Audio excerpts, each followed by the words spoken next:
Hallo zusammen, mein Name ist Mike Bayer und ich male hier bei Artist Travel. Hier geht es jetzt um Wolken und kurz zu mir, ich male seit 20 Jahren Aquarell und habe mich autodidaktisch weitergebildet, habe also kein Studium, habe eben durch Bücher, durch Videos, durch Aquarellkurse mich weitergebildet und es soll jeden ermutigen, auf jeden Fall seinen Weg zu gehen, auch wenn man sagt, so für ein Studium hat es nicht gereicht, lasst euch nicht entmutigen. Ja, wir werden heute zusammen Wolken malen. Ich habe ein imposantes Wolkenbild dabei. Man kann dabei sehr gut hell-dunkel erkennen. Man kann schöne Übergänge nass in nass malen, an anderen Stellen wieder die Trockenpinseltechnik einsetzen. Und genau, ich zeige euch, wie man die Formen modelliert, wie man die Rundungen der Wolken hinbekommt, die Tiefe hinbekommt. Lasst uns einfach loslegen. Ich starte mit der Skizze und überlege mir grob, wo die einzelnen Wolkenformationen auf dem Papier sitzen sollen. Also ich fange jetzt nicht mit einer kleinen Wolke hier an, sondern ich plane die größere Komposition. Auch wenn wir eine Wolke malen, will ich gerne, dass die schon auf dem Papier dort sitzt, wo ich sie haben will. Das heißt, ich schaue jetzt erstmal mit groben Strichen, positioniere ich erstmal die großen Wolken. Also ich skizziere jetzt hier die groben Umrisse und gehe dann eben weiter in die Details. Wenn ich mit dem hier zufrieden bin, wo die Wolken sich befinden, dann kann ich feingranularer werden. Gut, das ist für mich hier die Hauptwolke. Hier bilden sich die Formen. Der Teil hier bringt den Kontrast noch etwas, die wird dunkel, der Bereich hier. Ich schraffiere hier hin und wieder mal einen Teilbereich, um bei den vielen einzelnen Teilen der Wolke besser klarzukommen, weil sonst kenne ich mich irgendwann nicht mehr aus vor lauter Rundungen und kleinen Bereichen. Wie ihr wahrscheinlich gemerkt habt, male ich auch weniger so Hügel, sondern versuche so etwas abgehackt zu malen. Es ist immer besser, wenn man Linien aneinander reiht, als wie wenn man so runde Schäfchenwolken malt.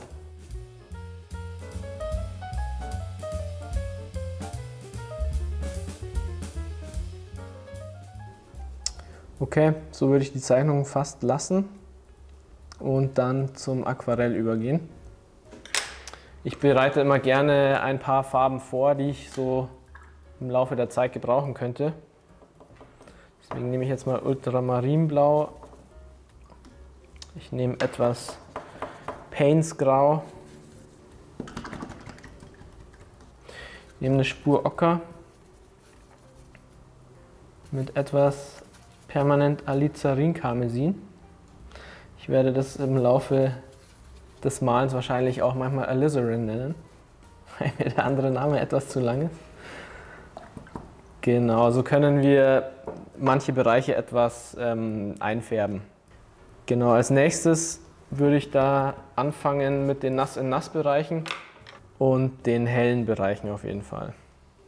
Also tatsächlich ist es jetzt so, dass man hier bereichsweise arbeiten muss. Ich kann jetzt nicht sagen, ich male jetzt das ganze Bild einfach mit irgendeiner Farbe voll und passe hier ein bisschen auf, weil das wird am Ende nicht funktionieren. Das sind so viele Wolkenstrukturen, dass ich die während dieses einen Washes einfach übersehen würde. Das heißt, ich male bereichsweise und fange rechts oben an. Ich muss natürlich höllisch aufpassen mit meinen Kanten. Damit meine ich die Übergänge zwischen den Formen. Das heißt, wenn ich jetzt oben hier nass in nass male, muss ich mir überlegen, was passiert an dieser Stelle, was passiert an diesen Stellen mit den Übergängen. Also kann ich hier einfach eine harte Kante lassen oder muss ich damit irgendwas machen? Ich starte mal mit einem wässrigen Farbauftrag. Jetzt gehe ich hier nass in nass in mein Painsgrau, tupfe ein bisschen ab und ziehe hier schon mal nass in nass die dunklere Farbe rein. Ich gehe da jetzt anders vor, ich nehme einen zweiten Pinsel, einen kleineren, und modelliere hier die Kanten zur Wolke. Genau, jetzt haben wir diesen rechten oberen Bereich gemalt, nass in nass. Ich fange an mit einem mittleren Farbauftrag an den oberen Kanten der Wolke Natürlich nicht an den ganz oberen, weil da ist ja weiß. Ich fange in diesem mittleren Bereich an und gehe dann zu einem mittleren Grau bzw. Blaugrau über.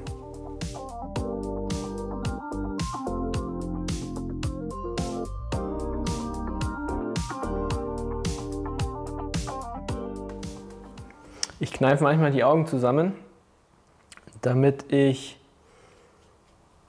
die unwichtigen Details von den wichtigen besser unterscheiden kann.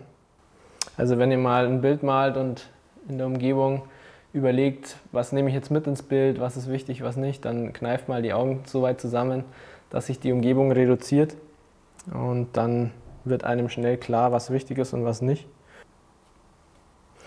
An diesen Stellen verwende ich jetzt hier ein bisschen Trockenpinseltechnik. Auch wenn ich mir jetzt schon bewusst bin, dass ich in diesem Bereich jetzt hier noch den größeren Farbauftrag anschließen werde. Das werde ich jetzt auch gleich machen. Ich gehe hier nass in nass an die Grenzen der Wolke ran.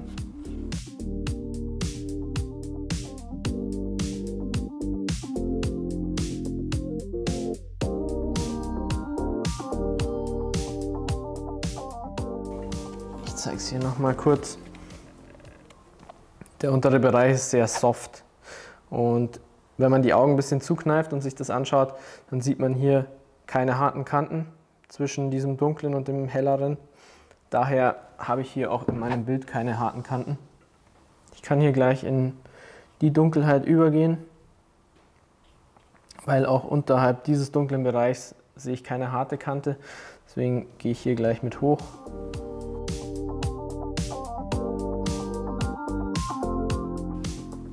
Hier in dem Bereich sind nur ganz weiche, leichte Strukturen zu sehen.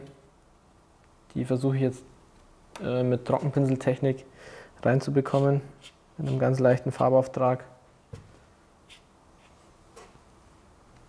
Und hier kann ich jetzt die dunkle Wolke schon weitermalen.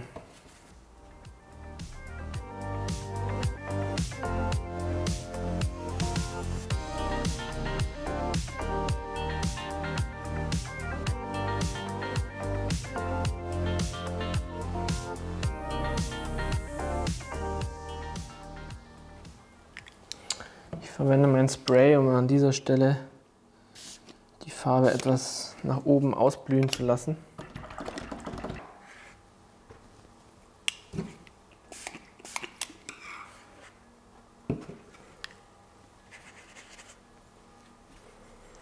Und wo ich gleich hier bin, kann ich auch gleich hier weitermachen.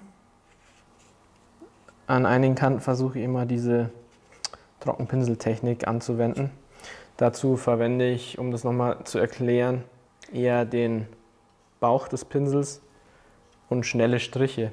Und ganz wichtig ist auch, dass man zuvor diese Mischung, die man anrührt, etwas in das Tuch hineinlaufen lässt, damit der Pinsel etwas trockener ist. Und dann funktionieren diese Trockenpinselstriche auch.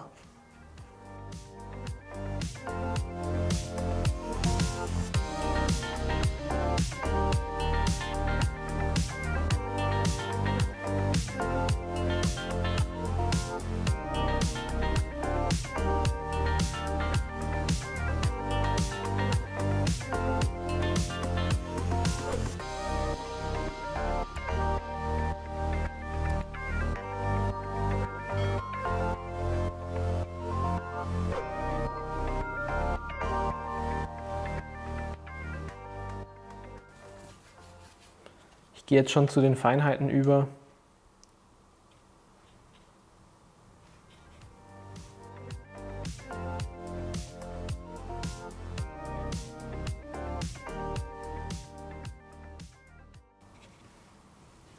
Es ist übrigens auch eine gute Idee, wenn man hier Trockenpinsel mit Nass in Nass verbindet. Das heißt, an manchen Stellen Trockenpinsel, dann wieder etwas Nass in Nass. So wird das Ganze etwas lebendiger. Gut, dann schaue ich mir nochmal die Details hier oben an.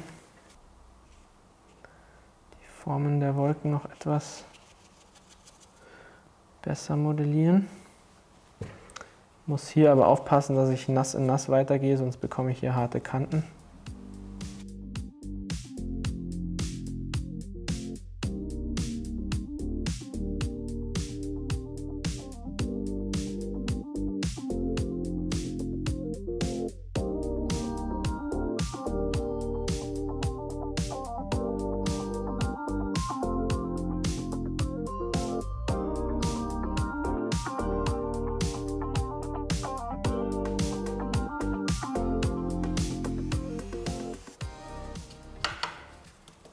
Ich schaue mir jetzt Form für Form an und überlege mir, was muss ich an dieser Form noch machen, damit ich zufrieden bin. Hier würde ich gerne noch eine härtere Abgrenzung zur größeren Form haben. Ich gehe jetzt mit normalem Wasser, ob sauber oder nicht, naja, lieber sauber. Gehe ich drüber und reibe ein wenig und tupfe die Farbe etwas ab ins Tuch. Und hier in dieser Fläche könnte ich noch ein paar mehr so Wölkchen malen. Das heißt, ich feuchte hier noch mal kurz an.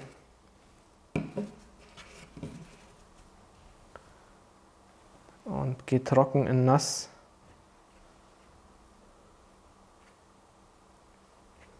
Nochmal rein. Als letztes würde ich, wie gesagt, diese Stelle hier nochmal etwas aufhellen.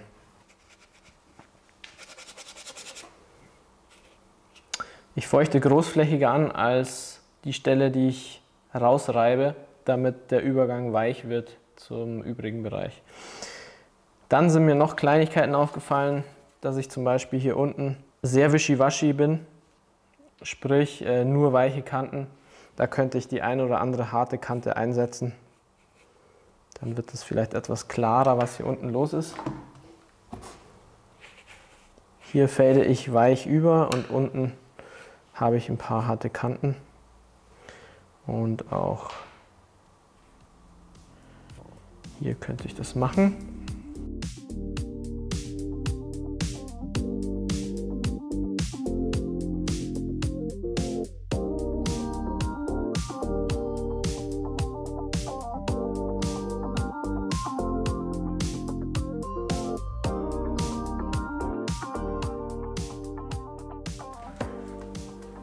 Jetzt zum Abschluss, wo wir fertig sind mit dem Bild, fallen mir natürlich die ein oder anderen Stellen auf, die nicht ganz perfekt sind. Die würde ich jetzt gerne nochmal etwas verbessern, indem dass ich Titanweiß nehme und etwas die Helligkeiten wieder herhole, die mir abhanden gekommen sind. Ich nehme das direkt aus der Tube.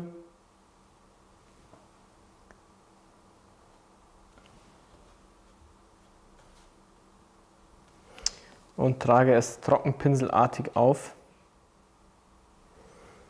Sprich, es soll nicht aussehen wie ein Wurm oder wie ein Pinselstrich, sondern eher wie ein gesprenkelter Pinselstrich. Man darf es hier auch nicht übertreiben. Vielleicht habe ich es jetzt ein bisschen übertrieben, aber mir war es jetzt wichtig, dass hier nochmal ein bisschen die Kontur rauskommt. Das kann man sehr gut mit Titanweiß machen. Und verdünnen solltet ihr es aber nicht, weil sonst ist das einfach nur so eine milchige Brühe, die da über dem Bild liegt. Also, was haben wir gesehen heute beim Wolkenmalen? Es ist wichtig, dass es Nass-in-Nass-Bereiche gibt, dass es Trockenbereiche gibt, wo die harten Kanten zu sehen sind. Und wenn wir das nicht beachten, dann wird so ein Bild sehr einfältig. Dann sieht es aus wie ein Kinderbild. Wenn wir jetzt eine Wolke nur mit harten Kanten malen, dann wird das nicht gut und realistisch aussehen. Das heißt, wir müssen uns im Vorfeld überlegen, wo platziere ich die harten Kanten, wo platziere ich die weichen Kanten und dementsprechend dann planen, auch wie gehe ich vor und wo platziere ich dann meine Tonwerte. Denn nur durch die Tonwerte bekomme ich diese Rundungen. Wenn ich jetzt nicht in die Dunkelheiten reingehe, dann werde ich auch nicht schöne Rundungen bekommen. Ich meine, in diesem Bild war es jetzt sehr dramatisch. Das ist bei anderen Bildern wahrscheinlich nicht der Fall, bei anderen Wolkenformationen. Es ist aber wichtig, dass ich auch diese hellen Kanten stehen lasse. Dass ich die nicht übermale, dass ich die plane. Und das ist eben das Schwierige auch an Wolken. Das heißt, schnell Wolkenmalen geht, aber man muss sich im Klaren sein, was man da tut und darf nicht wischiwaschi drauf losmalen. Also es ist durchaus empfehlenswert, sowas auch mal langsam zu malen und dann wird man immer schneller, immer besser und die Wolken sehen einfach auch besser aus. Wenn euch das Video gefallen hat und meine Art der Aquarellmalerei, lasst gerne ein Abo da, kommentiert und liked. Vielen Dank. Schaut auch in meinen Kanal rein, Mike Sketchbook. Ciao.